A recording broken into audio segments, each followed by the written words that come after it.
seorang tukang listrik sedang memperbaiki kabel yang terputus. Namun pada saat ia menyambungkan kabel itu, tiba-tiba ia tersengat listrik ribuan volt. Hal ini membuatnya jatuh ke dalam kolam yang penuh dengan belut listrik. Meskipun belut listrik itu melepaskan tegangan yang begitu kuat, namun anehnya ia tidak langsung terbunuh, melainkan tubuhnya mengalami mutasi yang begitu hebat setelah terkena sengatan itu. Serangan bertubi-tubi itu menghancurkan kolam tersebut dan ia pun tewas mengenaskan. Mengetahui kematian tragis pria itu, para eksekutif perusahaan berencana untuk membuangnya begitu saja.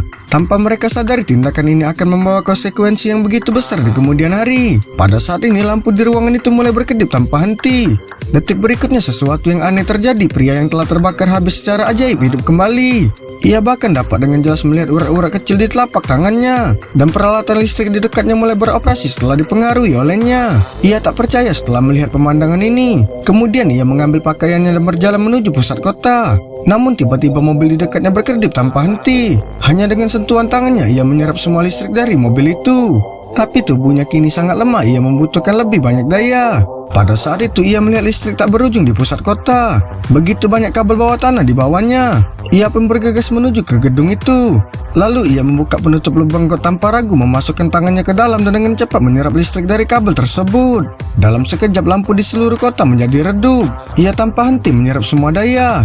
Petugas polisi yang melihat kejadian itu segera menelpon untuk meminta bantuan. Ia memperingatkan pria itu untuk melepaskan kedua tangannya. Seseorang mencoba untuk menghentikannya dan pria itu perlahan mengangkat kepalanya. Wajah yang mengerikan itu terlihat jelas. Petugas polisi yang ketakutan segera menodongkan pistol ke arahnya. Pria yang terkejut itu tidak sengaja menggunakan kekuatannya dan mengangkat sebuah truk yang sedang melaju kencang ke udara dan kemudian membantingnya ke tanah. Pada saat ini sekelompok mobil polisi dengan cepat mengepung pria itu. Seorang reporter menyorotinya secara langsung. Ia dengan cepat menjadi pusat perhatian di seluruh kota. Ia tidak menyangka dirinya yang dulu dipandang rendah kini menjadi sorotan publik. Pada saat ia sedang kebingungan, polisi segera melemparkan bom asap. Ia yang tidak tahu apa-apa itu mencoba untuk menjelaskan, namun polisi tidak mendengarkannya sama sekali. Pria itu menjadi marah dan dalam sekejap puluhan mobil polisi segera dijatuhkan. Saksikan terus keseruan lainnya tetap di Snack Video, bikin semua bikin.